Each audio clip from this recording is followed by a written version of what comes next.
Baik, bismillahirrahmanirrahim. Assalamualaikum warahmatullahi wabarakatuh. Waalaikumsalam Waalaikumsalam warahmatullahi warahmatullahi wabarakatuh. wabarakatuh. Baik, alhamdulillahirrahmanirrahim. Kita masih diberikan kesempatan sehingga kita dapat bertemu kembali. Tadi di WA Group Bapak sudah menginformasikan tentang pelaksanaan UTS kita di minggu ini. Nanti di akhir pembahasan setelah Bapak membahas materi, Bapak akan sampaikan informasi mengenai UTS-nya ya. Baik, langsung saja Bapak melanjutkan materinya. Sebentar ya.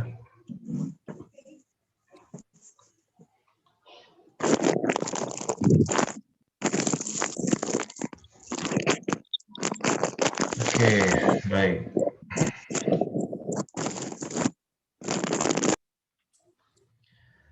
Baik, materi kita pada pertemuan yang ke berapa ini, ke-6 ini adalah berbicara tentang reksadana syariah ya.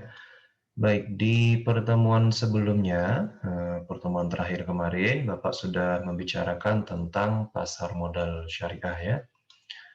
Kemudian termasuk mekanisme perdagangannya.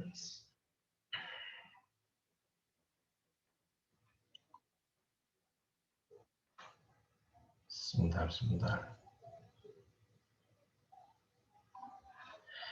Oke ya, mekanisme perdagangannya mulai dari investor, kemudian nanti ada perantara, kemudian masuk ke bursa efeknya ya. Termasuk konsep dasar saham, kemarin juga kita sudah bicarakan ya. Baik, sekarang kita akan masuk kepada reksadana ya. Apa sih itu reksadana? Apa perbedaannya dengan pasar modal ya? Baik, reksa itu sendiri itu berarti jaga atau pelihara ya, dan dana berarti ya dana ya, himpunan uang tersebut ya. Jadi secara bahasa reksadana berarti kumpulan uang yang dipelihara atau dijaga. Jadi ada uang yang dikumpulkan, kemudian nanti dia dipelihara. Dipelihara seperti apa maksudnya akan kita jelaskan satu persatu ya. Jadi kumpulan dana tersebut berasal dari masyarakat. Masyarakat ini siapa saja, termasuk kita. Kalau kita mau menginvestasikan uang kita, ya dikumpulkan menjadi satu, kita bisa memilih reksadana ini. Nah, setelah nanti uang kita terkumpul, maka akan diinvestasikan.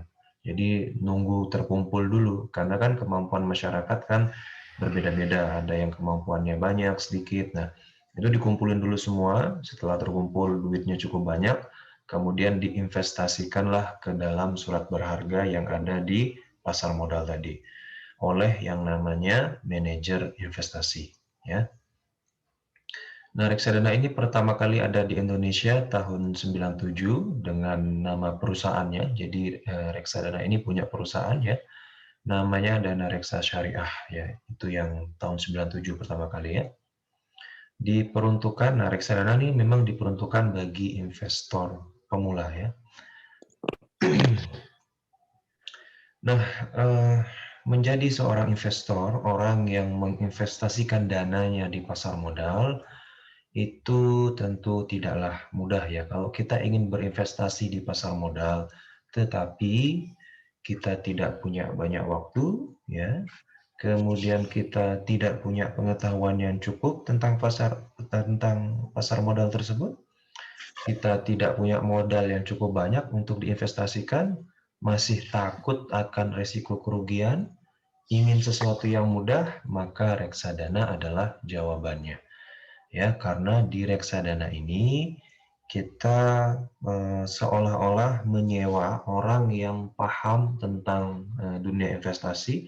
Jadi kita berikan kepercayaan kepada dia, kita kasih duit kita kepada dia. Ini duit saya, silahkan dikelola, silahkan diinvestasikan oleh manajer investasi tersebut ya. Tentu saja manajer investasi ini bukan orang biasa ya, tapi orang yang memang sudah berkecimpung di dunia investasi tersebut sehingga dia tahu ini sebaiknya investasi di sini yang menguntungkan, ini yang tidak, dan seterusnya. Jadi kita kepercayakan kepada dia, dan nanti atas hal tersebut kita bayar fee lah kepada dia, berapa persen gitu ya. Jadi mekanisme perdagangannya adalah masing-masing orang, nanti masyarakat mengumpulkan sejumlah dana sesuai dengan kemampuan mereka, berapapun itu ya, yang tentunya lebih murah daripada di pasar modal ya. Kemudian dana yang telah terkumpul kemudian diserahkan ke manajer investasi ya. Manajer investasi ini bukan hanya satu orang tapi bisa berupa perusahaan. Jadi ada satu perusahaan di mana perusahaan ini isinya para manajer investasi gitu ya. Manajer investasi adalah perusahaan yang dipercaya untuk mengelola dana tersebut gitu ya. Manajer investasi memiliki sejumlah orang yang memang ahli dalam hal investasi profesional ya. Bahkan untuk bisa menjadi seorang manajer investasi itu ada sekolahnya dan ada ujiannya ya. Setelah kita melalui sekolahnya, kemudian nanti ujiannya. Di tahun kemarin sempat Win Mataram itu melaksanakan kerjasama dengan Bursa Efek Indonesia terkait dengan ini manajer investasi ini ya. Waktu itu yang daftar ada 2 orang, Bapak sendiri, kemudian ada dari Ketua Jurusan Ekonomi Syariah di FEBI ya, Pak Roshid itu dia daftar juga, tetapi beliau ngambil yang khusus saham. Kalau yang manajer investasi ini itu bisa saham, bisa obligasi, bisa apa saja. Ya, alhamdulillah waktu itu Bapak ikut sekolahnya dan lulus ya, alhamdulillah ya. Jadi Bapak salah satu orang yang memegang sertifikasi manajer investasi ya, tetapi Bapak lebih banyak pergunakan untuk kegiatan mengajar seperti ini karena manajer investasi itu bisa digunakan untuk mengajar, bisa juga digunakan untuk profesional, yaitu dia terjun langsung ke pasar modalnya, berinvestasi dan seterusnya ya. Oke, jadi seperti itu. Manajer investasi memiliki sejumlah orang yang ahli dalam hal investasi ya. Kemudian nanti uang yang telah terkumpul kemudian diinvestasikan ke berbagai macam bentuk investasi. Nah, ini dia ya. Jadi kalau manajer investasi itu dia tidak hanya menguasai tentang saham, tapi juga obligasi, deposito, emas, dan lain sebagainya ya. Jadi hampir segala macam bentuk investasi dikuasai oleh manajer investasi ini ya. Nah, kemudian setelah nanti duit tersebut diinvestasikan oleh manajer investasi tersebut ke dalam berbagai macam bentuk investasi yang ada, kalau nanti dia dapat untung, maka akan dikembalikan lagi kepada masyarakat yang sudah mengumpulkan dananya tadi sesuai dengan kesepakatan. Katakan nanti untungnya sekian persen, maka sekian persen dibalikin lagi ke masyarakat, sekian persen diambil oleh manajer investasinya untuk biaya administrasinya lah, kira-kira seperti itu ya. Jadi manajer investasi nanti mendapat imbalan atau fee atas jasanya mengelola dana tersebut. Gitu ya. Jadi sederhananya kita yang orang yang masih awam banget, belum tahu tentang bagaimana cara berinvestasi, kita bisa memanfaatkan reksadana ini. Gitu ya. Jadi kita seperti menyewa orang yang sudah ahli untuk berinvestasi. Jadi mekanisme perdagangan dalam reksadana ini, ya masyarakat nih siapa saja bisa ya. Kemudian dia menyetorkan dananya ke manajer investasi. Setelah dananya terkumpul, nanti kemudian baru diinvestasikan oleh manajer investasi, baik dia menginvestasikan ke bursa efek, ke pasar modal, maupun ke perbankan, gitu ya. Oke, baik. Sebelum Bapak lanjutkan ke kelebihan reksadana, mungkin sampai sini ada yang ingin komentar atau ditanyakan, Bapak persilahkan. Ya Pak, terima Pak. Silakan, Mas Bi. Baik, Assalamualaikum warahmatullahi wabarakatuh. Waalaikumsalam warahmatullahi wabarakatuh. Sebelumnya Pak, kan saya mau bertanya. Kan apabila kan menjadi seorang investor itu kan bukan hal yang sangat mudah gitu. Kita harus tahu dulu tentang apa itu investasi, bagaimana pokok seluk-beluknya tentang investasi biar kita itu nggak gagal dalam berinvestasi. Dan di sini jadi kalau kita masih awam tentang investasi, kita itu bisa menggunakan reksadana ini untuk menyuruh orang menginvestasikan uang kita. Sekarang Pak, banyak kejadian-kejadian itu kan yang sering orang tersebut kita beri uang gitu kan Pak. Misalkan berinvestasi 2 juta gitu. Tahun pertama kita untung, semakin tahun kedua untung lagi. Dan orang yang tempat kita investasikan itu meminta uang lebih banyak lagi Pak, untuk keuntungan yang lebih banyak. Tapi bagaimana Pak ketika kita menginvestasikan uang kita banyak, orang itu kabur gitu, lari.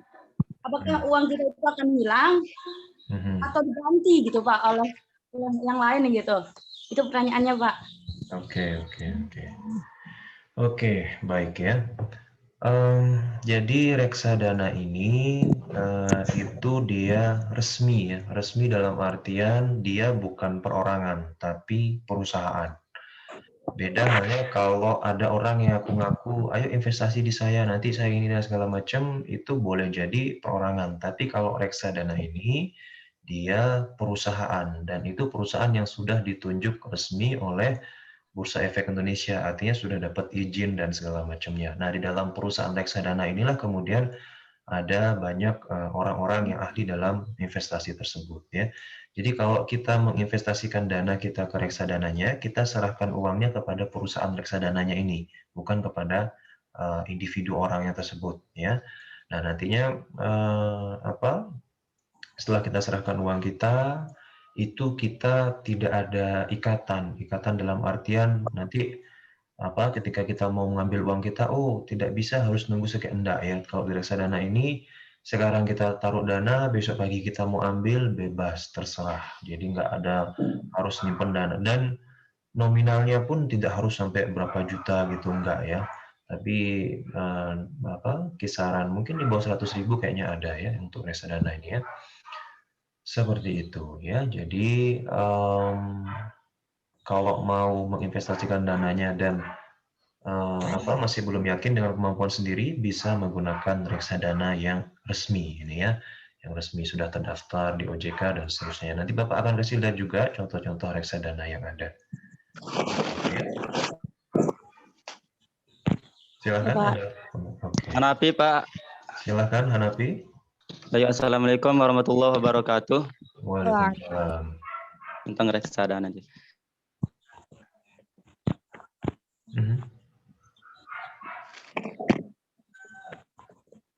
Silakan. Dan juga harus memiliki modal yang tidak sedikit. Kalau tidak sedikit ya pasti banyak. Kemudian kita juga harus memiliki keberanian. Kemudian kita harus memiliki pengetahuan, memiliki keterampilan dan lain sebagainya. Oleh karena itu solusi yang tepat itu kan adalah reksadana ini. Nah, keuntungan yang dimaksud dalam reksadana ini seperti apa? Apakah kita itu tidak repot dalam investor atau bagaimana? Kemudian seandainya kita memiliki pengetahuan dan keterampilan dalam investor, mana lebih baik kita sendiri yang melakukan investor itu ataukah kita menggunakan reksadana ini, jasa reksadana? Mungkin itu aja Pak. Terima kasih. Oke, baik ya. Baik, langsung Bapak jawab. Bapak dulu pertama kali ketika belajar investasi itu mulainya dari reksadana dulu ya. Karena Bapak tahu diri, Bapak belum punya pengetahuan yang cukup ya, belum punya modal yang besar, belum punya waktu untuk bisa menganalisis harga dan segala macam. Maka Bapak memilih reksadana waktu itu karena dana Bapak juga masih sangat terbatas. Ya sudah, Bapak serahkan dana Bapak kepada perusahaan reksadana ini ya, kurang lebih Bapak waktu itu investasi sekitar 1 tahun ya. Alhamdulillah Bapak dapat untung, walaupun memang keuntungannya tidak sebesar kalau kita bermain langsung di pasar modal ya. Kenapa? Karena keuntungannya ini kan masih dipotong oleh biaya fee administrasi untuk si perusahaan reksadana ini gitu ya. Kemudian keuntungannya apa ya? Keuntungannya kita akan mendapatkan kenaikan harga. Misalkan waktu kita beli reksadana di awal itu katakan harganya 500.000. Setelah 1 tahun ternyata naik harganya menjadi 600.000. Maka kita untung di sana 100.000. Sesederhana itu sih potensi keuntungannya. Apakah kemudian potensi keuntungan itu akan selalu ada? Ya tidak juga ya.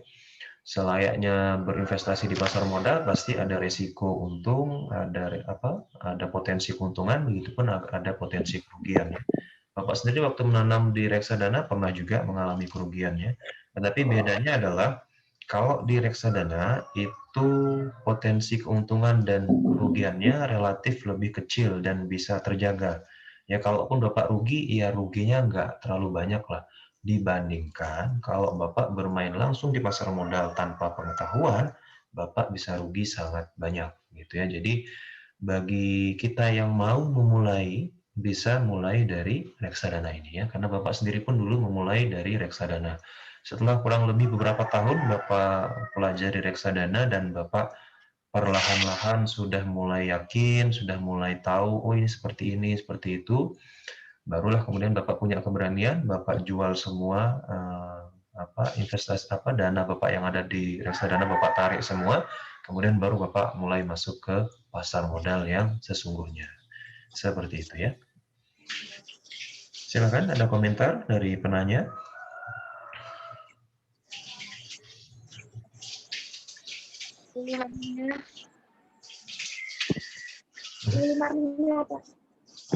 Ada yang mau bertanya? Yang lain silakan.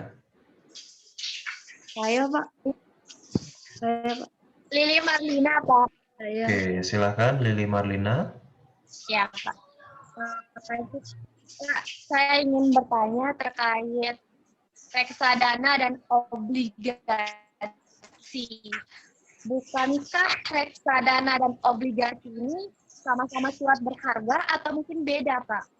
Soalnya saya dengar, mungkin sepengetahuan saya, kalau reksadana dan obligasi itu kedua-duanya itu seperti surat berharga atau mungkin ada pembedanya, Pak?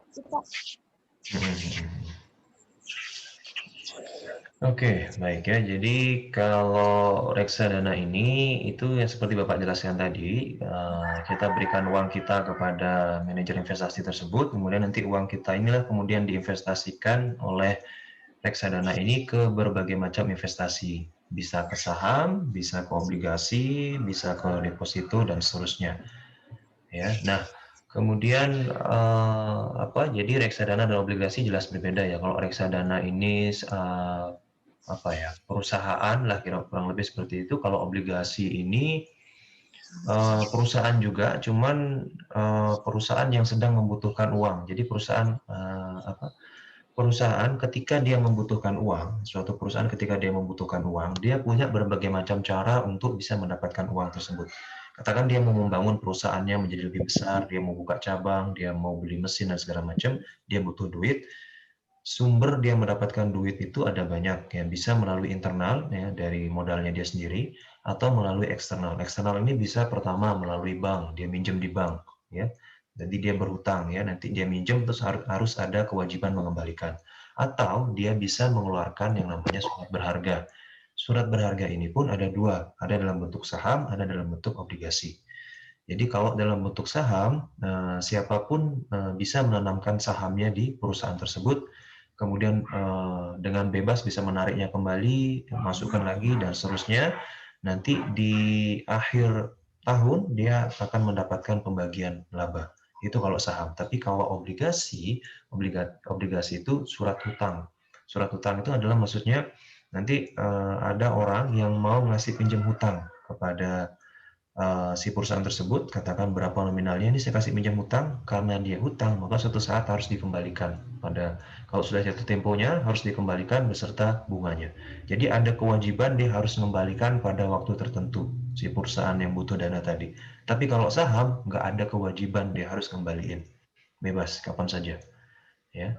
Jadi kurang lebih bedanya seperti itu. Jadi kalau saham ada dana masuk, kemudian dia kelola, udah nggak harus ada kewajiban dia harus ngembaliin, harus apa, nggak ada. Tapi kalau obligasi, sudah jatuh temponya, wajib dia kembaliin dana tersebut. Yang sudah dia gunakan segala macam, wajib dikembalikan. Gitu ya, itu bedanya saham dengan obligasi.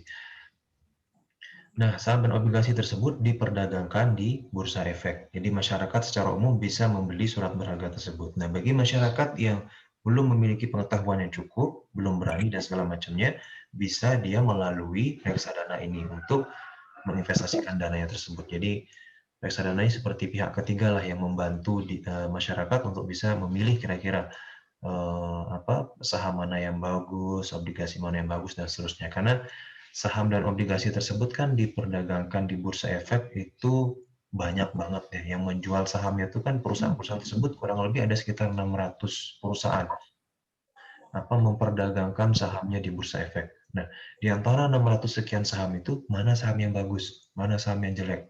Itu kan harus ada analisis yang dilakukan. Nah, tidak semua orang bisa melakukan analisis tersebut, sehingga muncullah perusahaan reksadana tersebut yang membantu untuk melakukan analisis tersebut. Nanti kita harus bayar fee dan seterusnya. Kira-kira seperti itu. Ya. Silakan, ada komentar dari yang bertanya?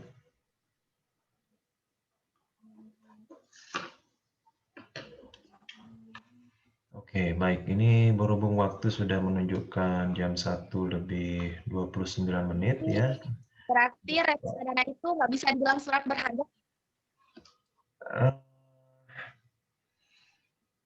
Di dalam reksadana itu ada surat berharganya juga, karena ketika kita sudah menginvestasikan reksadana tersebut, nanti dibelikan saham, dibelikan obligasi gitu ya. Mungkin secara tidak langsung bisa juga disebut surat berharga, karena dalam reksadana itu sendiri toh isinya juga surat berharga gitu ya. Dan reksadana ini pun bisa diperdagangkan juga gitu ya. Kalau menurut pandangan Bapak, secara tidak langsung bisa dikatakan surat berharga, karena di dalam reksadana itu sendiri terkandung surat berharga. Ya. Oke, Bapak absensi dulu ya untuk kelas A terlebih dahulu ya.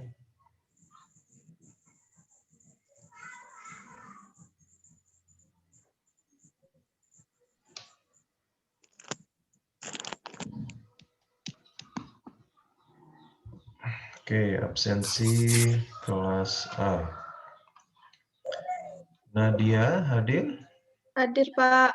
Oke.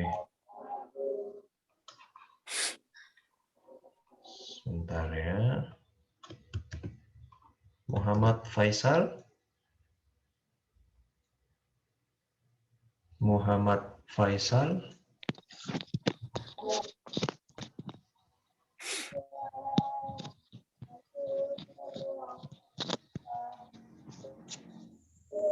Muhammad Faisal? Tidak hadir, Pak. Oke, tidak hadir. Putra Hairul Anwar? Putra Hairul Anwar hadir ya? Oke. Iya hadir, Pak. Arif Maulana? Hadir, Pak, hadir. Hadir. Lili Marlina hadir, barusan bertanya ya. Hanapi hadir tadi bertanya juga ya. Hadir. Oke, Abdul Rafiq Arba'a? Hadir, Pak. Hadir. Baik, Nuria Anjaswari? Hadir, Hadir. Oke. Muhammad Jazuli? Muhammad Jazuli? Jazuli Muhammad. Muhammad Jazuli? Nggak ada ya. Muhammad.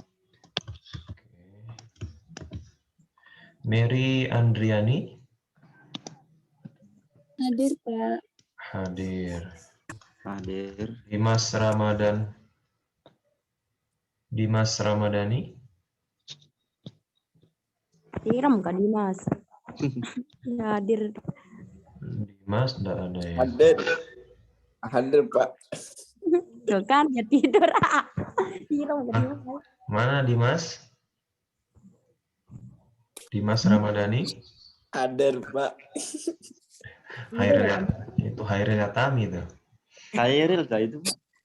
Ini kan Dimas masuk, Pak. Tapi nggak ada suaranya. Dia tidur. Oh ya, nggak boleh bilang hadir kalau orangnya bukan dia. Hairil. Oke, ini ada masuk ya. Oke, masuk deh. Isfahan Gina? Izin, nggak ada kuotanya deh. Oke, Isfahan Gina nggak ada ya. Dion Abdul Haris? Dion Abdul Haris? Dion Abdul Haris? Nggak ada Dion. ya. Wulan Handayani? Hadir, Pak. Hadir, oke. Iza Agitsna? Nggak hadir, Pak. Tidak hadir. Tadi tapi baru masuk katanya. Kayaknya nggak ada sinyal. Oke, nanti kalau masuk langsung sebut namanya ya. Hairil Yatami? Hadir, Pak. Hadir. Lilis Ernawati? Hadir, Pak. Hadir. Nurjannah? Nurjannah? Hadir, Pak. Oke, hadir. Salehudin.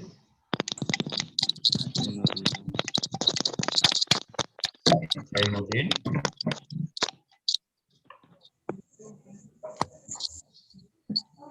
Salahuddin. Salehudin nggak ada ya. Hadir Pak. Hadir, Oh, Pak. hadir. Oke, hadir. Wiwi Astami. Hadir, Pak. Hadir. Hadir. Liana. Ketiduran jadi Mas. Bukan. Liana. Hadir, Pak. Lia Nur Sa'bani. Hadir, Pak. Hadir. Hirawati. Hirawati hadir. Yuliana Listiani. Nggak ada kuotanya, Pak. Izin. Nurfani. Hadir, Pak. Hadir. Dwi Yuliana. Hadir, Pak. Hadir. Baik Olina Lestari. Hadir. Hadir. Lalu Adam Zikrullah. Hadir. Hadir. Rizky Dwi Puspita. Duri. Rizky Dwi Puspita. Rizky Dwi Puspita. Diki. Nggak ada ya. Urwatul Usko. Hadir, Pak. Hadir. Ivan Irawan. Hadir. Rahmat Hidayat. Hadir, Pak. Hadir. Ulia Hilalatul Hasbi. Hadir tadi ya. Nurul Mu'anah. Hadir, Pak. Hadir. Hartina. Hadir, Pak. Hadir, Pak. Oke. Dharma Lasara. Hadir, Pak. Hadir. Durmalasara. Rinda Suswati. Hadir, Pak. Kandi. Kandi Famunitya. Kandi Famunitya. Kandi, enggak ada. Nggak ada, Pak. Vita Rahmasari. Vita Rahmasari. Nggak ada, Pak. Vita Rahmasari enggak ada. Roswina Atswari. Hadir, Pak. Hadir. Oke, baik.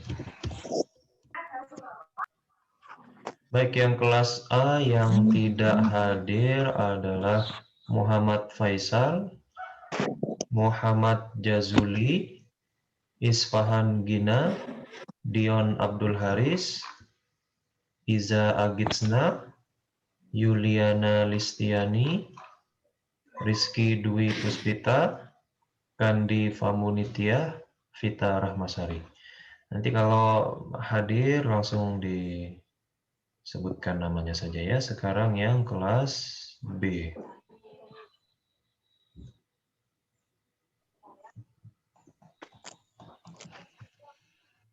Oke, yang kelas B sebentar.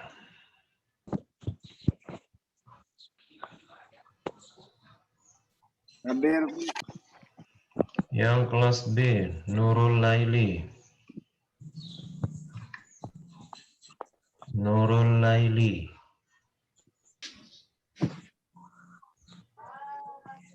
Nurul Laili, nggak ada ya.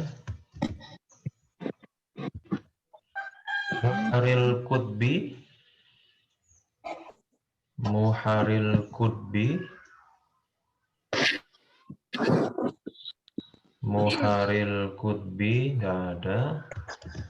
Rismawati Zamhori. Risma lagi resepsi, Pak. Lagi resepsi. Pak. Lagi resepsi? Iya, lagi Dia nikah. Wah, Masya Allah. Semoga jadi keluarga yang sakinah, mawadah, warahmah. Amin. Yang nyusul Bapak. Wah, luar biasa. Luar biasa nih. Ika Jayanti. Hadir. Kebusuk. Oh, Ika Jayanti enggak resepsi juga? Nanti lagi tungguan apa yang lama. Lagi tungguan nih Pak. Lagi tunggu ada yang lamar Pak. Doni Saiful Aziz. Hadir, Pak. Hadir. Yuyun Marliana. Hadir, Pak. Hadir Pak. Yuyun hadir. Lalu Isra Mardani. Hadir Pak, hadir. Oke, mantap. Dini Hudatul Aulia. Hadir Pak. Dini hadir ya. Hadir ya, hadir. Oke, Muhammad Hairi. Muhammad Pak. Hairi hadir. Hadir Watami. Kelas A hadir Watami. Baik Rema. Hadir Pak. Hadir. Hadir Pak. Muhammad Yusron. Muhammad Yusron. Hadir, Pak. Belum, Pak. Muhairul Lutbi hadir ya. Oke. Sip. Muhammad Yusron. Tidak ada ya. Mas Yusril. Rizky Aulia. Pak. Hadir. Indra Lesmana. Hadir, Pak. Hadir. Hadir. Fitriani. Hadir Pak. Hadir. Arya Sunardi.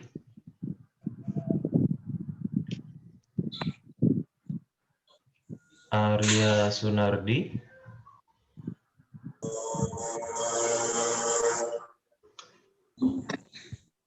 Sebentar Bapak lihat kolom chat nih, kayaknya ada yang masuk.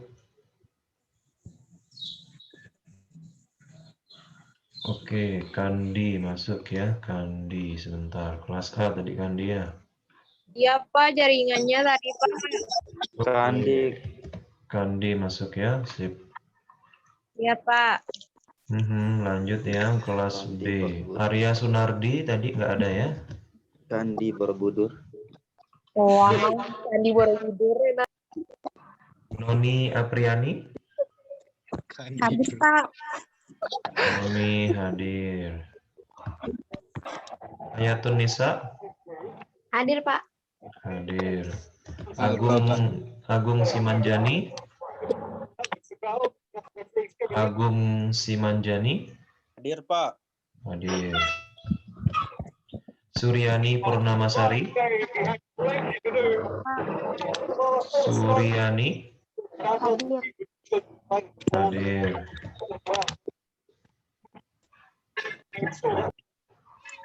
Sasa Dita. Sasa. Hadir, Oke, Pak. Hadir. Siti Nur Magdan. Wira. Siti Nur Magdan. Fauzi. Oke, Vita Rahmasari hadir itu ya, ada di kolom chat. Vita Rahmasari hadir ya. Ya Bapak. Oke, sip. Lanjut yang kelas B tadi Siti Nur Magdan enggak ada ya? Hadir Pak. Oh, hadir. Ya. Baru muncul, Pak. Oke, Safitri Haryanti. Hadir Pak, hadir. Oke, hadir. Nur Salimah. Hadir Pak. Nur Salimah hadir. Nurul Laili baru masuk nih. Masuk ya Nurul Laili ya. Iya Pak, baru masuk, maaf telat. Oke, Nurul Laili masuk. 5B, 6B kan. Nur Laili Anjani. Nur 4B. Laili Anjani. Anak. Nggak ada, Pak. Tidak ada. Masih di Lombok Timur mungkin nih Anjani soalnya ya. Belum turun, Pak. Masih di gunung. Muhammad Haji Zamzami. Ini suaranya Pak, gangguan. Ya, Pak, gangguan. Tanya, Pak. Muhammad Haji nggak ada ya. Muhammad Wira. Yani Lestari. Hadir, Pak. Hadir. Sinta Arsi. Hadir, Pak. Sinta Arsi hadir. Lita Lestari. Hadir, Lita Pak. Lestari hadir. Prawira Bentara. Hadir, Pak. Hadir. Masih Lalu Abdul Abdul Rahman Ghafar. Barat. Lalu Abdul Ghafar. Hadir. Rosiana. Hadir, Pak. Rosiana hadir. Maulidia. Yuk, Maulidia. Hadir, Pak. Abdul Ghafar ada nih. Hadir, oke. Nurul Hidayah. Nurul Hidayah. Nurul Hidayah. Robi Malik. Belum ada ya. Belum masuk mungkin Pak. Oke, belum dapat hidayah mungkin. Indah Aulia Anjani. Robi Malik. Ribut Hamdun. Indah Nggak ada kuota, Aulia. Pak. Tidak ada. Nggak ada kuota. Oke. Novia Ardani. Hadir, Pak. Hadir. Hadir. Neneng Kadarsi. Hadir, Pak. Hadir. Hirobi Malik. Hadir, Pak. Hadir. Hadir. Safrianda Fauzi. Hadir. Hadir, Pak. Oke.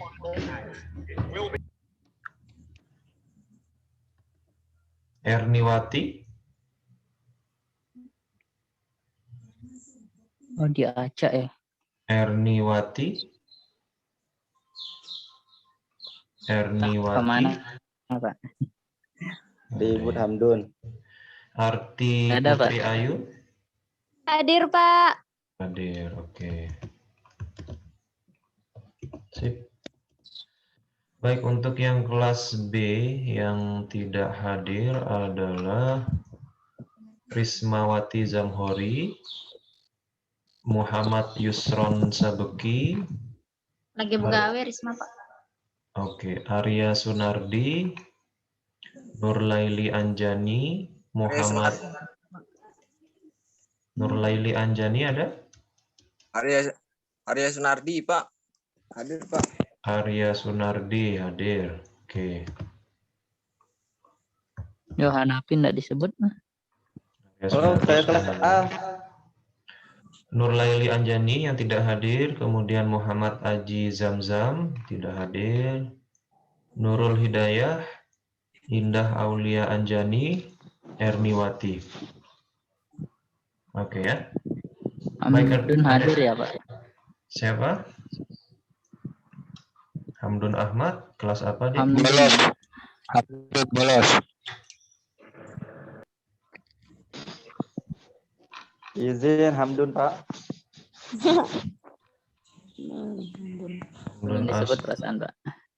Hamdun Ahmad, kelas apa? Hamdun Ahmad. Kamu salah kelas, Hamdun. Hamdun. Izin Hamdun. Hamdun kelas apa? Kelas apa? Kelas B? Apa tidak? Kelas anu dia, Pak, beda dia. Oh iya, nggak ada namanya di sini ya. Ilegal kamu, Hamdun. Oke. Baik, absensinya sudah. Sekarang kita lanjutkan ya. Baik, Bapak lanjutkan ya. Berikut ini adalah beberapa kelebihan reksadana. Yang pertama adalah, jadi masyarakat tidak harus memiliki pengetahuan atau pengalaman yang banyak untuk dapat berinvestasi, ya, karena dia bisa menggunakan reksadana tadi itu. Yang kedua, membayar manajer investasi atau ahli investasi untuk mengelola dananya. Fee atau imbalannya itu berkisar 1% per tahun dari total dananya. Jadi fee-nya itu nggak terlalu besar kok ya, cukup terjangkau dan dibayarnya per tahun. Nanti dari total dananya dihitung sekian, jadi nanti setiap pembelian atau penjualan sudah termasuk fee-nya di sana ya. Kemudian risiko kerugian, ini yang menarik dari reksadana adalah risiko kerugiannya relatif lebih kecil jika dibandingkan harus berinvestasi sendiri individu di pasar modal ya. Kemudian kelebihan lainnya adalah biaya pembeliannya relatif lebih murah daripada saham, ya. Jadi kalau ibaratnya saham itu apa ya, barang-barang yang mahal gitu ya, kalau reksadana ini kayak grosirannya lah, kurang lebih seperti itu ya, versi murahnya lah. Manajer investasi kelebihan selanjutnya adalah manajer investasi selalu siap untuk menerima dana kapanpun dia bisa menerima dana, dan kapanpun juga dia bisa mengembalikan dana kepada masyarakat. Kalau sekiranya masyarakat, aduh saya lagi butuh uang nih, saya mau ambil dananya, boleh kapan saja ya. Nah, kemudian selanjutnya adalah kita berbicara kepada reksadana syariah ya. Kalau yang reksadana syariah itu tentunya sesuai dengan prinsip Islam ya. Jadi reksadana sama seperti saham ya. Saham ada yang konvensional, ada yang syariah. Perbankan juga kayak gitu. Perbankan ada perbankan yang konvensional, BCA, ada perbankan yang syariah kayak bank muamalat dan seterusnya ya. Begitu juga reksadana. Reksadana ada yang konvensional, ada yang syariah ya. Yang syariah ini tentunya sesuai dengan prinsip Islam berdasarkan Quran dan hadis. Ya, tidak melakukan, jadi perusahaan reksadana ini sendiri tidak melakukan maghrib, maisir, goror, riba, tidak melakukan sesuatu yang haram dan seterusnya ya.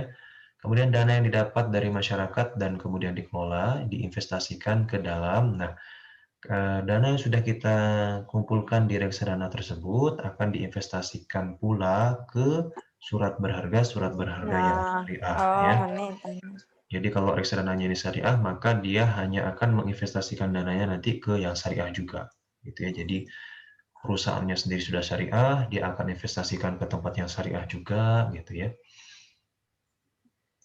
Nah, kemudian kita beralih selanjutnya kepada jenis reksadana ya. Jadi reksadana itu punya beberapa jenis ya. Pertama didasarkan kepada kemana dana tersebut diinvestasikan oleh manajer investasinya. Jadi kalau dana tadi sudah terkumpul, kemudian sekarang mau diinvestasikan kemana nih? Nah itu masing-masing manajer investasi akan berbeda-beda ya. Maka dibagilah dia ke dalam yang namanya jenis reksadana. Yang pertama ada namanya reksadana pasar uang, di mana nanti sebagian besar dananya, sebagian besar mayoritas diinvestasikan ke pasar uang. Pasar uang itu contohnya deposito di perbankan atau surat berharga Bank Indonesia, ya sertifikat Bank Indonesia, SBI bisa juga. Kemudian yang kedua ada namanya reksadana pendapatan tetap. Ini sebagian besar dananya diinvestasikan ke pendapatan tetap berupa sukuk atau obligasi tadi itu ya. Kemudian ada reksadana saham, di mana sebagian besar dananya diinvestasikan ke saham. Jadi simpelnya adalah kemana dananya bakal diinvestasikan, itulah menjadi jenis reksadananya ya. Kalau diinvestasikan ke pasar uang, ya namanya reksadana pasar uang. Kalau diinvestasikan ke pendapatan tetap, ya namanya reksadana pendapatan tetap. Kalau diinvestasikan ke saham, ya namanya reksadana saham. Kalau diinvestasikan campur-campur, ya ada di pasar uang, ada di sini, kemudian ada di saham, maka namanya reksadana campuran, ya, dicampur-campur. Nah, tentu saja masing-masing jenis reksadana ini memiliki resiko dan potensi keuntungannya sendiri-sendiri. Kalau reksadana saham cenderung karena itu saham ya, resikonya tinggi ya, kerugiannya besar, tapi juga potensi keuntungannya besar. Kalau mau yang kecil, resikonya maka pendapatan tetap. Pendapatan tetap itu resikonya kecil, tapi ya pendapatannya juga kecil. Begitupun dengan pasar uang. Ya, kalau mau sedang-sedang ya pilih yang campuran gitu ya. Resikonya ya sedang-sedang, pendapatannya juga sedang-sedang gitu ya. Jadi jenis reksadana ada reksadana pasar uang, pendapatan tetap, dan saham ataupun campuran dari kesemuanya ya. Oke, jadi resiko jenis reksadana tadi itu ya. Nah, ini yang paling rendah resikonya adalah di pasar uang. Ya, jadi kalau bagi kalian yang masih takut-takut, nanti aduh rugi nih saya kalau investasi, bisa pilih pasar uang. Kalau agak berani sedikit, bisa pilih pendapatan tetap. Lebih berani lagi, bisa pilih yang campuran. Sangat berani, bisa pilih yang saham. Gitu ya. Kalau yang pasar uang ini resikonya rendah, ya pendapatannya juga rendah. Kalau yang pendapatan tetap, ini resiko sedang. Kemudian campuran juga masih sedang, kemudian kalau yang saham ini sudah tinggi, gitu ya. Oke, sampai sini masih ada pertanyaan dulu, silakan sebelum Bapak masuk ke beberapa istilah yang ada dalam reksadana. Ada yang ingin ditanyakan? Silakan. Saya Pak Hartina, Pak. Oke, silakan Hartina. Kenapa? Silakan Hartina.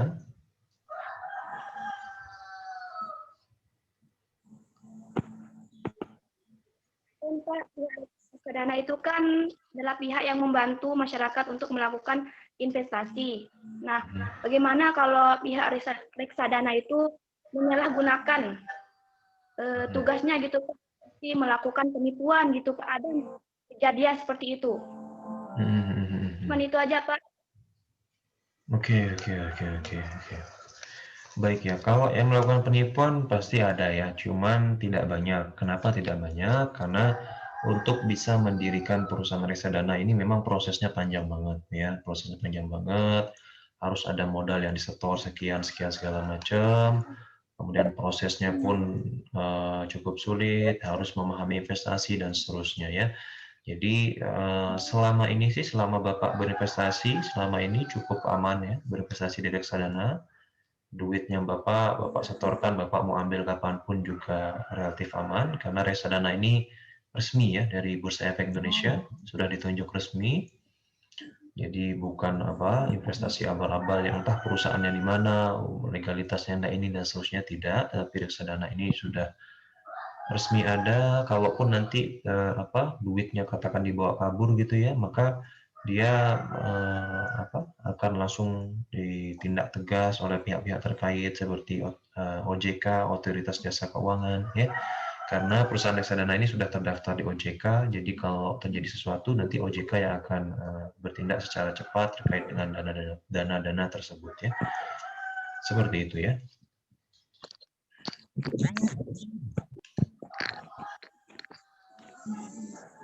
Silakan, ada yang lain mungkin? Sedikit Pak, itu saya Hanapi Pak. Oke, silakan. Pak. Saya Pak. Hanapi Pak. Saya. Ya, silakan satu persatu dulu. Hanapi Pak. Ya, Hanapi silakan deh. Ya.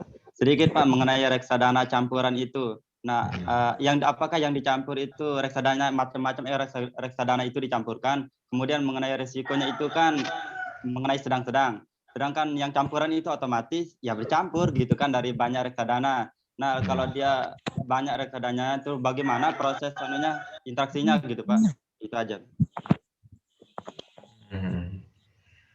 Ya, Bapak sendiri dulu waktu pertama kali beli reksadana, Bapak pilih yang reksadana campuran itu ya, di mana duitnya nanti yang sudah terkumpul akan diinvestasikan ke berbagai macam investasi, bisa ke saham, bisa ke obligasi, jadi ya campur-campur lah gitu ya. Harapannya adalah kenapa kok dicampur-campur? Kalau nanti dia rugi ketika diinvestasi ke saham, karena tadi kan dicampur-campur tuh, katakan dia rugi di saham, masih ada potensi keuntungan masih ada kesempatan dia bisa untung di tempat lain, katakan di sukuk dia masih bisa untung dan seterusnya. Tapi kalau dia investasi di satu hal, katakan di saham saja, kalau rugi ya sudah rugi semua, ditanggung semua. Tapi kalau dicampur-campur, kira-kira nanti kalau sahamnya rugi, masih ada harapan lah, kira-kira sukuknya nanti masih bisa untung dan seterusnya. Kira-kira seperti itu. Begitu ya. Oke, silakan. Ada yang lain? Saya Pak. Siapa? Suryani. Oke, Suryani, silakan. Ya, misal gini Pak, kan sekarang itu udah banyak banget nih aplikasi-aplikasi untuk kita investasi saham ataupun reksadana. Nah, bagaimana misal salah satu aplikasi yang menawarkan hal itu, satunya aplikasi Ajaib nih Pak, yang baru berdiri pada tahun 2019. Nah, bagaimana jikalau nanti yang dimana aplikasi ini baru berdiri, lalu nanti itu aplikasi itu bangkrut gitu Pak, gimana mengenai investasi kita? Nah, yang kedua itu gini Pak, misal kita nih lagi investasi saham, misal di perusahaan gitu, misal di perusahaan BRI, misal kita investasi saham yang dimana kan pembelian sahamnya itu misal satu lot atau satu lembarnya itu kan harganya misal 3.500. Berapa sih kira-kira dalam jangka 1 tahun itu keuntungan kita, ataukah ada trik-trik di mana kalau kita untuk menjual saham kita itu agar keuntungan kita dalam 1 tahun itu banyak gitu Pak?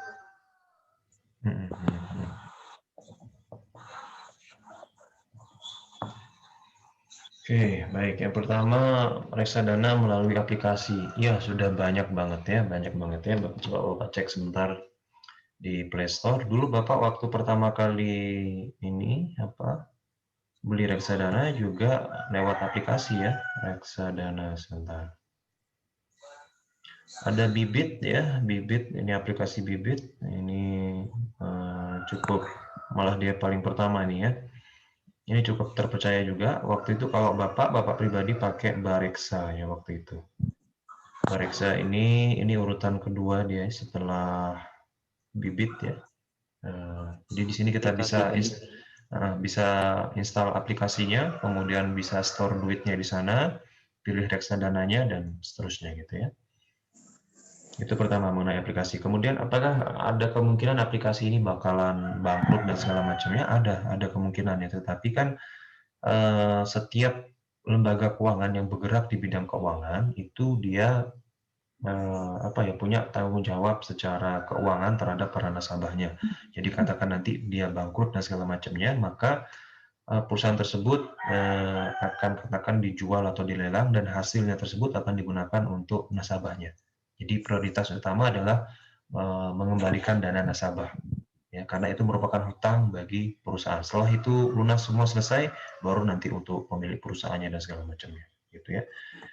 Jadi tetap ada kemungkinan dia bangkrut, tetapi mungkin kecil ya selama ini ya. Bapak pakai Bareksa pun sudah sejak kapan ya? Sejak mungkin ada 5 tahun yang lalu, mungkin lebih, dan sampai sekarang masih tetap berdiri dan bagus ya. Itu mengenai aplikasi. Kemudian mengenai saham, bagaimana sih caranya supaya potensi keuntungan kita tetap bagus gitu ya? Ada beberapa cara. Yang pertama, kita bisa milih satu jenis satu saham saja. Ya, satu saham saja. Katakan umpama saham di bidang kesehatan ya, saham di bidang kesehatan. Katakan sebelum corona, saham di bidang kesehatan tuh harganya biasa-biasa aja. Nah, pada saat harganya biasa-biasa aja itu kita beli dia di sana, kemudian tiba-tiba terjadi corona, butuh vaksin segala macam, tiba-tiba nanti perusahaan tersebut semakin banyak penjualannya, semakin bagus, harga sahamnya semakin meningkat, ketika dia sudah meningkat kita jual, maka itulah potensi keuntungan kita akan benar-benar maksimal. Itu kita bisa pilih satu jenis saham yang kita prediksi ini saham harganya bakal naik di masa yang akan datang. Bagaimana cara memprediksinya? Nah, itu ada analisis segala macamnya ya. Itulah yang dipelajari oleh manajer investasi tersebut, bahkan ada sekolahnya tadi itu ya.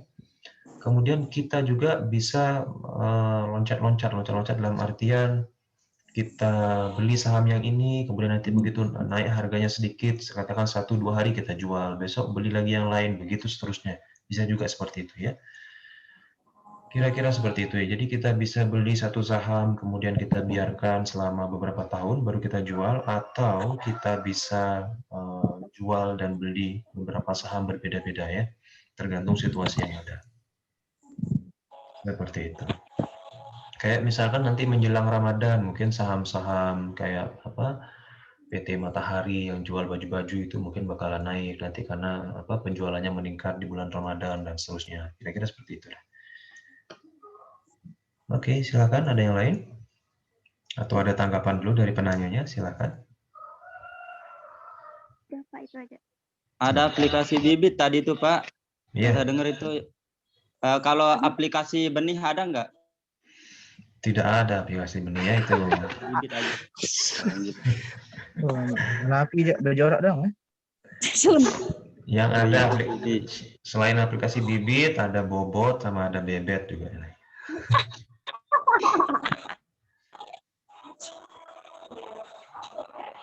Saya Pak.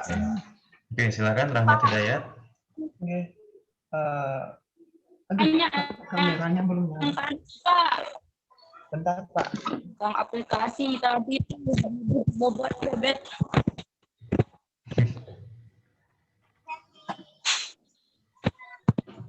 Gini Pak, di reksadana ini kan dana yang kita investasikan tentunya juga kecil. Apakah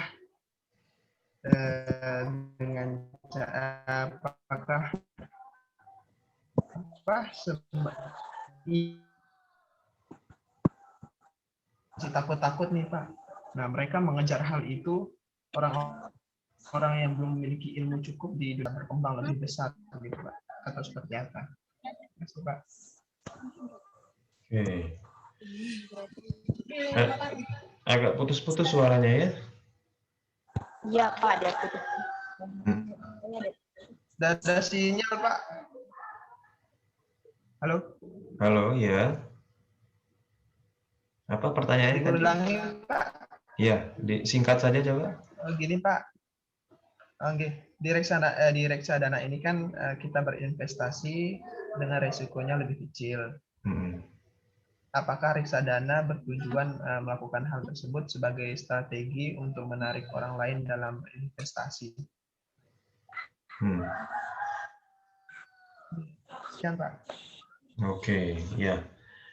Ya, memang tujuan didirikan perusahaan reksadana itu adalah untuk mengumpulkan dana masyarakat yang tadi itu belum berani, belum punya duit banyak, dan seterusnya ya. Jadi dulu ketika pasar modal pertama kali didirikan, itu kan isinya apa ya, orang-orang yang sudah punya duit banyak, itu sekali beli saham tuh sampai apa miliaran, sudah punya pengetahuan yang cukup ya, dan waktu yang memang harus stay, dia memperhatikan pergerakan harga saham dan seterusnya. Tapi di sisi lain ada juga masyarakat yang katakan duitnya masih sedikit dan segala macam, ingin juga bisa menikmati keuntungan pasar modal tersebut. Nah, ini peluang ini kemudian dibaca oleh perusahaan reksadana ini, kemudian didirikanlah perusahaan reksadana ini, disampaikan kepada masyarakat siapa yang mau menanamkan sahamnya di sini silakan.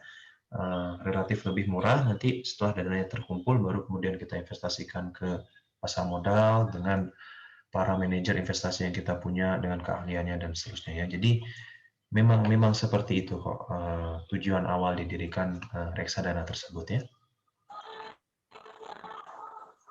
Oke, baik ya, langsung Bapak lanjutkan materinya ya. Ini beberapa istilah yang ada dalam reksadana. Yang pertama ada namanya unit penyertaan, itu adalah satuan kepemilikan reksadana. Jadi kalau saham kan satuannya ada 1 lot atau 100 lembar gitu, tapi kalau reksadana satuannya adalah unit penyertaan gitu ya. Kemudian ada istilahnya NAB atau nilai aktiva bersih. Ini adalah harga dari suatu reksadana. Jadi kalau saham harganya berapa nih? Ya, kita langsung sebut harga itu. Tapi kalau reksadana yang kita sebut harga itu adalah NAB-nya berapa nih gitu. Itu maksudnya adalah harga dari reksadana tersebut ya. Kemudian ada namanya bank kustodian. Bank kustodian adalah bank yang bekerja sama dengan manajer investasi untuk menyimpan dana nasabah. Nah, karena perusahaan reksadana ini termasuk lembaga keuangan non-bank, di mana dia tidak diperbolehkan melakukan kegiatan sebagaimana bank ya. Kalau bank itu kan menghimpun dana dari masyarakat ya. Nah, lembaga keuangan non bank ini tidak diperbolehkan kurang lebih ya menyimpan dana masyarakat selayaknya bank, maka dia bekerja sama ya. Jadi si reksadana ini bekerja sama dengan bank, namanya bank kustodian. Jadi nanti kalau dananya sudah terkumpul akan disimpanlah ke dalam bank yang tempat dia bekerja sama tersebut ya. Karena kalau bank kan bisa transfer, bisa ini dan segala macamnya ya. Kalau reksadana kan tidak ada transfernya, tidak ada ATM-nya dan segala macamnya ya. Kira-kira seperti itu. Kemudian nanti ada surat konfirmasi. Surat konfirmasi ini adalah bukti kepemilikan reksadana. Setelah kita beli reksadananya, nanti kita dikasih semacam inilah surat konfirmasi ini ya, bahwa kita sudah membeli reksadana tersebut ya. Kemudian ada namanya fee subscription, ini adalah biaya pembelian reksadana. Setiap kali kita membeli reksadana, itu harga yang tertera di sana sudah termasuk fee atau biaya administrasi untuk manajer investasinya ya. Termasuk ada fee redemption-nya, kalau kita jual reksadananya juga berlaku hal yang sama ya. Harganya sudah termasuk fee atau biaya administrasi untuk perusahaan reksadananya. Ada namanya prospektus, ini adalah informasi detail tentang suatu reksadana. Nah, reksadana ini, perusahaan reksadana ini kan ada banyak di Indonesia ya. Tidak hanya satu, tapi ada banyak deh ya. Nah, mana yang kita pilih, kira-kira perusahaan reksadana ini yang bagus dalam mengelola dananya, ini yang kurang bagus, dan seterusnya. Untuk mengetahui itu semua, kita bisa baca prospektusnya. Prospektus itu berisi informasi detail tentang suatu perusahaan reksadana. Apakah perusahaan reksadana ini dia bagus mengelola investasinya atau jelek gitu ya. Nah, reksadana juga sekarang sudah banyak mulai diperdagangkan di marketplace yang ada. Kayak misalkan di Tokopedia, itu juga sudah ada Tokopedia reksadana ya. Kalau di Shopee, Bapak coba kita cek di Shopee sudah ada nggak ya? Kayaknya sih ada di Shopee ya. Jadi silakan deh bisa dicari-cari ya kayak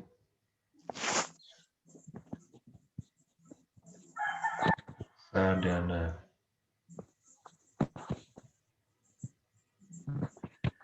Oh, kayaknya di Shopee belum ada ini ya. Ini ada di Tokopedia atau bisa melalui aplikasi tadi seperti aplikasi Bibit, kemudian aplikasi Bareksa itu juga bisa ya. Ini di Tokopedia itu mulai dari 10 ribuan bisa ya. Jadi kalau punya duit 10.000 dan pingin coba-coba investasi kira-kira seperti itu ya, bisa deh beli ini reksadana di Tokopedia gitu ya. Karena kalau duit 10.000, nah, kalau kita rugi gitu ya, anggaplah itu uang untuk kita belajar kurang lebih seperti itu ya. Nanti perlahan-lahan kalau kita sudah mulai paham tentang mekanismenya seperti apa dan seterusnya, mungkin kita bisa beli yang lebih mahal dan seterusnya ya. Tapi untuk memulainya bisa dari yang murah-murah dulu ya. Seperti itu. Oke, kemudian kita masuk kesimpulan. Ini Bapak langsung bacakan kesimpulannya ya. Karena setelah ini Bapak akan berikan informasi mengenai UTS-nya ya. Baik, kesimpulan yang pertama adalah reksadana itu adalah kumpulan dana dari masyarakat yang akan dikelola diinvestasikan oleh manajer investasi. Mekanismenya dari masyarakat, duitnya terkumpul, diserahkan ke manajer investasi, kemudian nanti diinvestasikan ke bursa efek atau perbankan. Kelebihan reksadana yang pertama dia murah, kemudian mudah, resikonya relatif lebih kecil. Reksadana syariah sesuai dengan prinsip Islam, tidak maghrib dan haram tadi ya, maisir, boror, dan riba ya. Jenis reksadana berdasarkan kemana dananya bakal diinvestasikan, reksadana saham, pendapatan tetap, pasar uang, dan campuran. Beberapa istilah reksadana tadi seperti unit penyertaan, NAB, harga ya, surat konfirmasi, bank kustodian, fee, prospektus, dan lain sebagainya ya.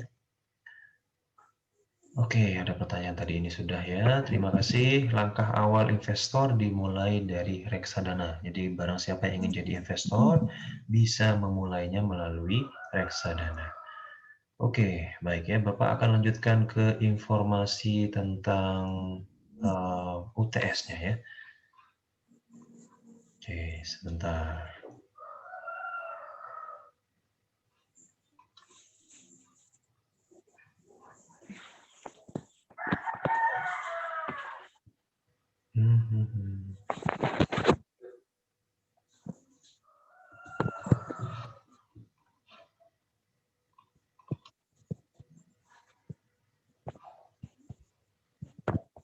Informasi mengenai ujian tengah semester. Sebentar ya.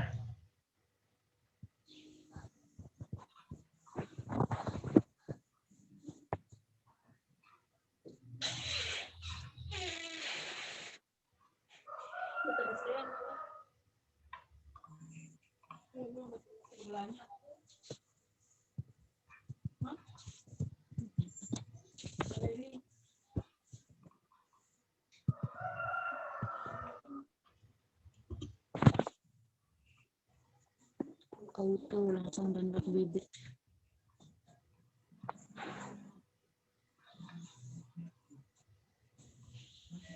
Oke. Baik ya. Baik, Bapak lanjutkan. Berikut ini adalah informasi mengenai pelaksanaan UTS ya secara online ya.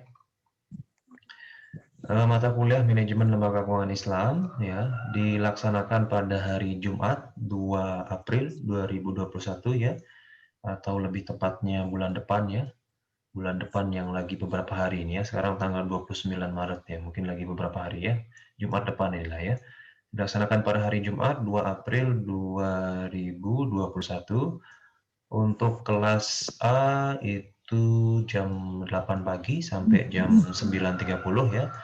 Waktunya durasinya adalah 90 menit sama seperti durasi perkuliahan. Untuk kelas B-nya jam 9.30 sampai jam 11. Untuk kelas C dan D ini nanti ya setelah kelas A dan B ini Bapak akan berikan informasi kepada kelas C dan D. Kemudian UTS dilaksanakan secara online melalui Google Classroom ya. Sama persis seperti semester kemarin ya. Kalau semester kemarin kalian mengikuti perkuliahan Bapak, yaitu UTS-nya dilaksanakan melalui Google Classroom ya.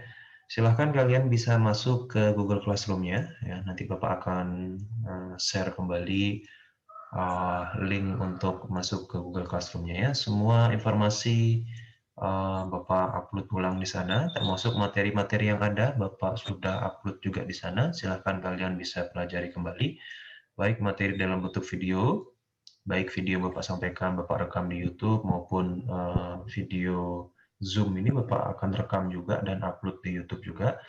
Dan semua itu ada di Google Classroom ya. Termasuk PowerPoint-nya juga Bapak sudah upload di sana ya, silahkan dipelajari. Seluruh materi dapat diunduh di dalam Google Classroom-nya. Kemudian terdiri dari 4 soal essay ya, sama seperti semester kemarin, mencakup penyampaian materi dari dosen dan diskusi kelas ya. Untuk absensinya nanti secara otomatis siapa yang mengumpulkan UTS ya dia hadir dalam UTS tersebut ya. Oke, selamat mengerjakan ya. Oke, sebelum Bapak berikan tips-tipsnya, ini mungkin ada pertanyaan dulu tentang pelaksanaan UTS-nya. Silakan. Cukup jelas? Apakah ada susulan atau enggak, Pak? Kalau susulan, ya bisa. Nanti Bapak akan jadwalkan kalau memang ada berhalangan hadir, Bapak akan laksanakan UTS susulannya. Kalau baik nilai.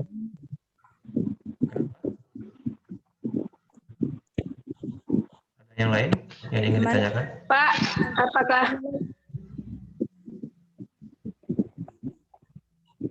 ya nilai UTS-nya apakah pertanyaannya diambil juga dari pertanyaan dari teman-teman waktu kuliah, Pak?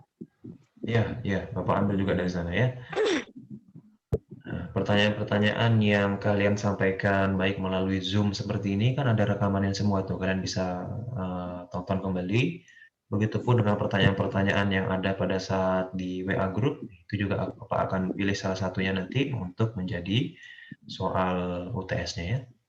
Kemudian nanti mengenai nilai, kalau memang katakan nilainya tidak mencapai yang diinginkan, Bapak nanti ada remedialnya ya. Tapi tentu saja setelah remedial tersebut nilainya mungkin mentok di B mungkin nanti ya. Tidak mungkin ketika nanti dia remedial langsung nilainya jadi A gitu, enggak ya. Kira-kira seperti itu. Ya, pastikan kalian belajar dengan baik sehingga nggak perlu ikut remedial ya, bisa langsung nilainya bagus gitu untuk UTS-nya ya. Karena UTS ini kemarin berapa persen tuh Bapak lupa ya, mungkin 20 atau 30% ya bobot nilainya untuk UTS ini ya. Seperti itu ya. Ada yang kurang jelas lagi mengenai pelaksanaan UTS-nya? Jelas, Pak. Oke, jelas ya. Ini ada beberapa tips dari Bapak untuk bisa lulus ujian online. Yang pertama, pastikan ada kuota internetnya ya. Silakan dipersiapkan, jangan sampai nanti begitu pelaksanaan, wah nggak ada kuota nih Pak dan seterusnya ya. Silakan Anda kalau bisa tethering sama teman kah atau pergi kemana khusus untuk UTS ini ya. Pastikan kuota internet Anda itu ada ya, karena ini ujian ya, ujian UTS. Yang kedua, kalian bisa pilih tempat yang bebas dari gangguan ya, bisa pilih di kamar ya. Jangan lupa mandi dan sarapan ya, biar ada tenaga menjawabnya nanti ya. Jangan pilih tempat yang bising di pinggir jalan gitu ya, wah susah konsentrasinya nanti ya, karena ini ujian ya. Dan ujian ini juga karena dilaksanakan secara online ya, kalian bebas ya mau ujian sendirian, apa mau berduaan, satu bertigaan, mau rame-rame satu kelas ngumpul ujian juga terserah kalian sudah ya. Karena ini online ya, bebas ya. Asalkan tidak di kampus saja ya, di kampus kan sedang di lockdown ya. Oke, yang selanjutnya adalah bagus kalau kalian punya laptop, bisa kerjakan lewat laptop ya. Kalian bisa tethering nanti internetnya dari HP agar dapat fokus dan cepat ngetik jawabannya ya.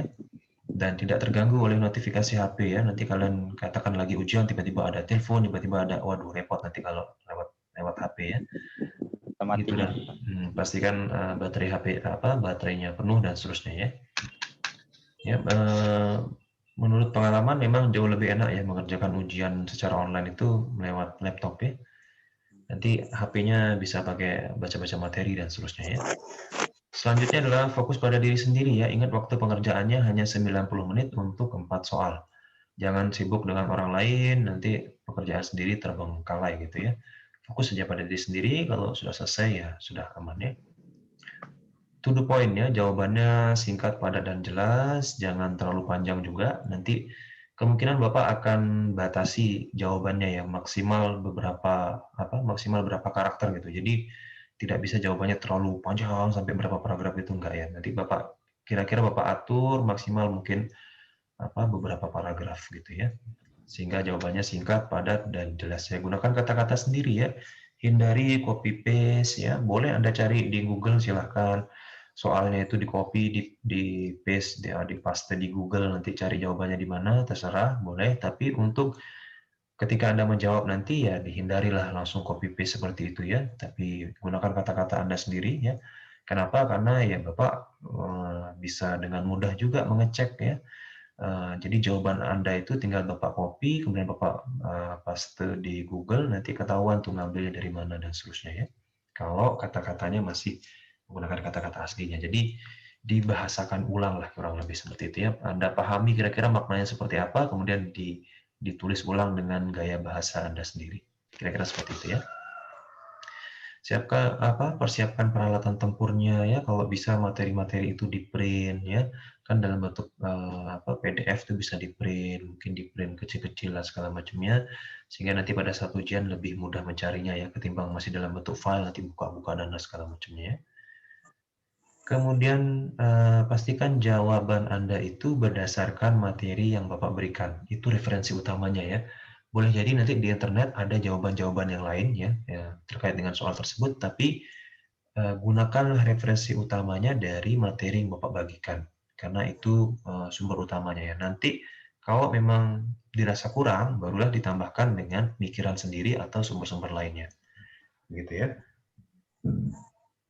Jangan gunakan sumber-sumber lain sebagai sumber utamanya, kemudian referensi dari Bapak belakangan, jangan seperti itu ya, tapi gunakan referensi utamanya dari materi yang Bapak berikan, nanti kalau kurang silahkan ditambahkan dari sumber-sumber lainnya ya. Oke, selanjutnya, ini selanjutnya ya. Jadi nanti setelah kita selesai UTS, perkuliahannya akan dilanjutkan dengan presentasi kelompok ya. Oke, berikut inilah informasi mengenai tugas presentasi kelompoknya ya. Pertama adalah kuliah setelah UTS akan diisi oleh presentasi kelompok mahasiswa. Jadi setelah UTS nanti langsung presentasi dari mahasiswa ya. Untuk anggotanya silahkan ditentukan sendiri ya. Satu kelas terdiri dari 7 kelompok. Jadi katakan tadi berapa jumlah mahasiswanya itu 30 ya sudah dibagi 7 nanti. Mungkin ada beberapa orang yang sekian anggotanya, ada yang beberapa kelompok nanti yang lebih, silahkan deh diatur, dikoordinasikan oleh Kosma masing-masing ya. Kosma kelas A silahkan dikoordinasikan, Kosma kelas B juga seperti itu ya. Silahkan dipilih bebas siapa saja anggota kelompoknya, silahkan diatur sendiri deh ya. Termasuk urutan kelompoknya ya, siapa yang kelompok 1, siapa yang kelompok 2, begitupun seterusnya silahkan Anda tentukan sendiri. Bagi yang sudah siap presentasi di kelompok pertama ya silahkan bisa milih kelompok pertama ya. Itu urutan kelompok presentasi ditentukan sendiri. Nah, kemudian metode presentasinya nanti itu ada 2. Yang pertama melalui Zoom dan WhatsApp Group ya, metode presentasi kelompok kalian. Kalau yang melalui Zoom ya seperti yang Bapak lakukan saat ini ya, nanti PowerPoint-nya di sharing screen seperti ini. Kemudian nanti kalian presentasi gantian gitu ya, karena ada beberapa anggota kelompoknya. Kemudian nanti ada sesi tanya jawab juga persis sama seperti yang Bapak lakukan ini. Kemudian kalau di WA Group, ya sama juga seperti yang Bapak lakukan kalau kuliah di WA Group. Kalian rekam materinya, kemudian upload di YouTube. Nanti di WA Group di sharing link videonya, kemudian kita semua menonton, nanti tanya jawab, selesai. Kira-kira seperti itu ya. Kemudian materi presentasinya nanti Bapak akan informasikan setelah kelompoknya terbentuk ya. Kalau bisa terbentuk sekarang, mungkin nanti malam Bapak tunggu kalau sudah bisa terbentuk kelompok 1 sampai 7 siapa saja anggotanya, langsung kirim ke Bapak. Untuk nama-nama anggotanya nama-nama mahasiswa kalian bisa lihat di absensi di Google Classroom. Untuk Kosmanya mungkin nanti ya. Silahkan dibuka saja Google Classroom-nya. Di situ kan ada rekap absensi, kalian bisa lihat nama-namanya, nama mahasiswanya siapa aja dan seterusnya gitu ya, ini masuk kelompok berapa dan seterusnya. Begitu, setelah nanti dikasih ke Bapak, baru Bapak akan bagikan kelompok 1 materinya ini, kelompok 2 ini dan seterusnya ya. Oke, penyampaian materi presentasinya nanti dalam bentuk PowerPoint ya. Jadi kalian buat PowerPoint-nya ya, kalian buat PowerPoint-nya sebagaimana Bapak presentasi inilah ya, buat PowerPoint-nya. Kemudian nanti seluruh anggota harus aktif presentasi ya, seluruh anggotanya tanpa terkecuali. Kemudian nanti jika melalui WhatsApp group, maka dalam bentuk video yang diupload ke YouTube ya, seperti yang kalian lakukan di semester kemarin. Kalau melalui Zoom meeting, maka disampaikan secara live, secara langsung seperti ini ya, tanpa perlu direkam-rekam. Begitu ya. Ada pertanyaan tentang tugas presentasi kelompoknya? Silakan. Cukup jelas? Maaf Pak, kan kayak semester kemarin itu kan batas waktunya sekarang sama kayak semester kemarin 90 menit. Nah gimana gitu Pak, misal nanti ada sinyal kurang sinyalnya misal gitu, harus 90 menit ya? 90 menit ya, karena setelah itu kan ada kelas berikutnya nanti ya. Waktunya 90 menit berlaku sama untuk semua mahasiswa ya, tanpa terkecuali ya. Ya, pastikan kalian bisa memulai lebih awal ya, karena antisipasi kalau nanti tiba-tiba sinyalnya terputus, masih ada waktu lah, kira-kira seperti itu ya. Kalaupun nanti tiba-tiba ada gangguan dan segala macamnya, kalian bisa ikut UTS susulan. Ya, mungkin tiba-tiba nanti hujan besar, petir menyambar, listrik mati dan segala macam, ya bisa ikut UTS susulan nanti ya. Satu lagi Pak. Oke, silakan. Pak, itu kan kelas masing-masing kelas beda jadwal, beda jam kan. Seandainya nanti kita terlambat ikut di kelas A, bolehkah kita ikut di kelas B atau C gitu Pak?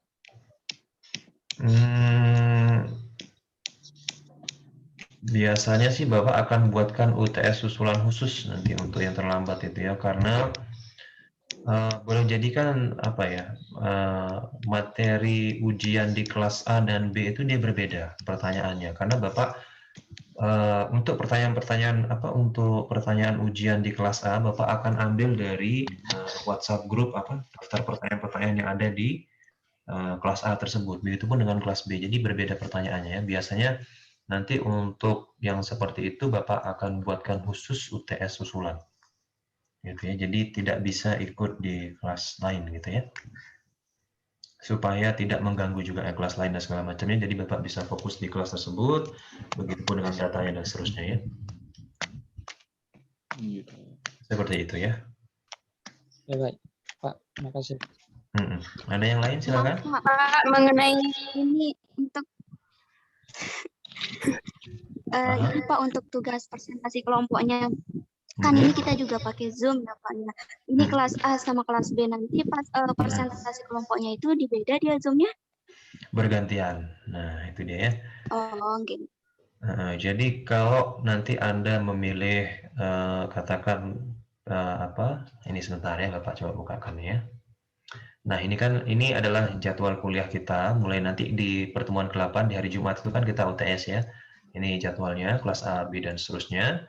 Nah, nanti di pertemuan ke-9 hari Senin tanggal 5 April tersebut itu kan melalui WhatsApp group. Nah, barang siapa yang memilih melalui WhatsApp group tersebut, ya katakan siapa yang mau jadi kelompok pertama gitu ya, maka dia presentasinya melalui WhatsApp group dan dia presentasi individual karena kan kalau di WA group itu punya grupnya tersendiri kan, jadi punya waktu yang full selama 90 menit tersebut untuk kelas A. Untuk kelas B juga full waktunya 90 menit. Tapi bagi yang memilih nanti katakan kelompok 2 itu kan melalui Zoom. Maka nanti bergantian dalam 90 menit itu ganti-gantian. Katakan di presentasinya katakan sama-sama mungkin sama-sama 20 menit ya. Yang kelas A nanti presentasi 20 menit, kemudian kelas B nanti 20 menit, nah sisanya nanti tanya jawab gitu ya. Begitupun dengan tanya jawabnya bergantian. Berapa menit itu nanti Bapak akan bagi ya. Kalau tadi katakan presentasinya 20 menit ditambah 20 menit kan 40 ya. Tadi waktunya total 90 menit, maka masih 50 menit. Maka bisa sama-sama 25 menit untuk sesi tanya jawabnya ya. Gitu. Atau 20 menit juga bisa deh, 5 menitnya nanti untuk absensi dan segala macamnya ya. Jadi kalau melalui Zoom, karena bersamaan kelas A dan B, maka nanti 20 menit pertama presentasi dari kelompok A, 20 menit kedua presentasi dari kelompok B, bisa seperti itu ya. Kemudian 20 menitnya lagi nanti tanya jawab untuk kelompok A, kemudian 20 menitnya lagi tanya jawab untuk kelompok B gitu ya. Sehingga total berapa tadi itu?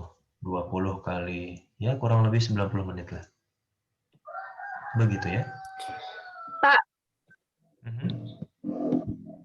berarti Zoom dan enggaknya kita itu tergantung dari jadwal yang telah ditentukan gitu, Pak?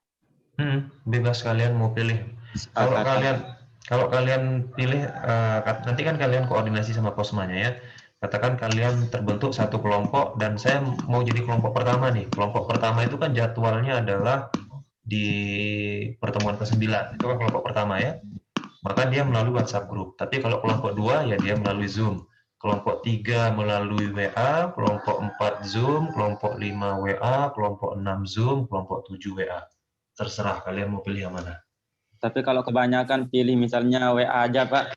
Terus jadwal Zoom itu gimana? Harus ada ya. Dipilih kan kalau dia kelompok 1 ya dia melalui WA. Kalau dia kelompok 2 ya dia melalui Zoom. Gitu. Terserah sekarang kalian mau pilih kelompok berapa. Gitu ya.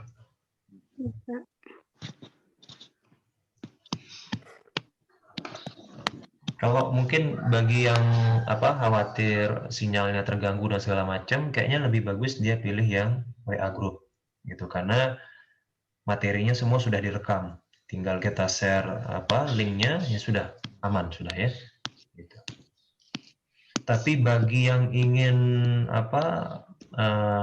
waktunya lebih sedikit ya, kalau melalui Zoom kan waktunya lebih sedikit karena waktunya bakal dibagi 2 karena ada 2 kelas ini kan, bisa milih Zoom. Tapi pastikan ketika milih Zoom itu sinyal kalian lancar karena akan dilaksanakan presentasinya secara live, secara langsung ya. Seperti itu. Silakan, ada pertanyaan lagi? Ada yang sudah siap mau presentasi hari Senin depan, tanggal 5 April? Mau jadi kelompok pertama? Silakan. Belum buat kelompok, Pak. Buat terakhir aja, Pak, enak. Tuh, ya. Nanti kalian yang mempertimbangkan sendiri lah dengan anggota kelompok kalian. Kayaknya kita lebih baik WA group aja deh, atau lebih baik Zoom deh, atau ini silakan. Masing-masing punya kekurangan dan kelebihannya masing-masing ya. Oke, seperti itu ya. Pak. Silakan, ada pertanyaan lagi sebelum Bapak tutup. Ini berhubung sudah jam. Untuk anggota kelompoknya kita bisa pilih sendiri, Pak. Iya, bebas. Silahkan dipilih sendiri ya. Atau Kosma yang pilih kan, Pak? Ya, pilih sendiri, Pak. Dikoordinasikan sudah ya, dikoordinasikan sudah. Pilih sendiri aja. Ya, satu kelas itu dibagi 7 kelompok ya. Silahkan berapa jadinya deh nanti. Coba lihat rekap absensinya tuh ya. Oke, demikian. Terima kasih. Sampai bertemu di... Oh iya, Bapak masih ada kurang satu pertemuan lagi ya. Waktu itu kan Bapak sempat izin ya. Mungkin nanti Bapak coba carikan harinya ya. Yang pasti sebelum UTS ya. Nanti mungkin besok atau lusa nanti Bapak siapkan materinya dulu. Kalau sudah siap nanti Bapak informasikan ya mengenai satu pertemuan lagi yang kita masih kurang itu. Kenapa nggak yang pilihkan itu Kosma aja Pak? Soalnya kalau pilih sendiri itu nanti ada teman yang nggak mau diajak gitu kan. Terus dia pilih sendiri yang. Nah, terserah. Silahkan dikoordinasikan dengan Kosmanya ya. Koordinasi. Anap, kita berdua Anap. Begitu ya. Baik, terima kasih ya. Bapak mau lanjutkan di kelas C dan D ini sekarang. Waktunya sudah lebih 5 menit nih ya. Demikian, terima kasih. Sampai jumpa di pertemuan satu lagi. Setelah itu baru kita UTS ya. Oh iya Pak, terakhir Pak. Oke, silakan apa? Tapi kalau jam kuliah itu berlaku kan yang saya tanyakan tadi itu Pak. Kalau terlambat di jam. Kalau gimana? Kalau terlambat di jam kelas AB bisa masuk di kelas C itu.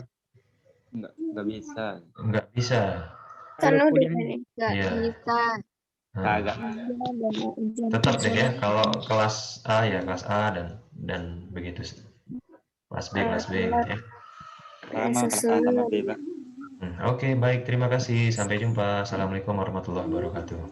Waalaikumsalam warahmatullahi wabarakatuh. Kita berdua, Put. Terima kasih, Pak.